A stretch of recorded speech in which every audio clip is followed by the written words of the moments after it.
So हामी चाहिँ आज धम्पुसतिर यसो घुम्न आएको। तर धम्पुसको मौसम चाहिँ अलिक हेजी रहेछ, त्यसले गर्दाखेरि चाहिँ खासै त्यति राम्रो भ्यू चाहिँ केही पनि छैन। तर यहाँनिर यसो भिलेज टुर हुन लाग्छ। हामी चाहिँ यहाँ हिँड्दैछौँ। मेरो छोरी चाहिँ म भिडियो बनाउँदैछु, एकदम व्यस्त छ जिन्दगी उसको। मेरो श्रीमतीजी चाहिँ अगाडि नै गइसक्नुभयो।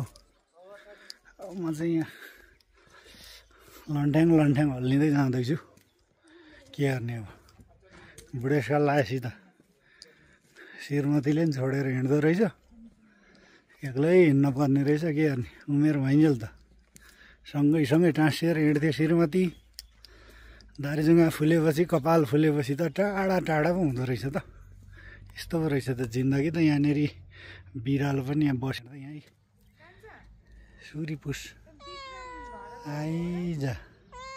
अनि यहाँ चाहिँ वकिङ गर्ने एकदम राम्रो ठाउँ छ। यहाँ पुरानो गुरुङ जातिको घरहरू छ है। तर यो बिस्तारै अब सबै पुरानो घरहरू लोप भइसकेको अवस्था छ। मेरो श्रीमती चाहिँ उ त्यहाँ पर छ।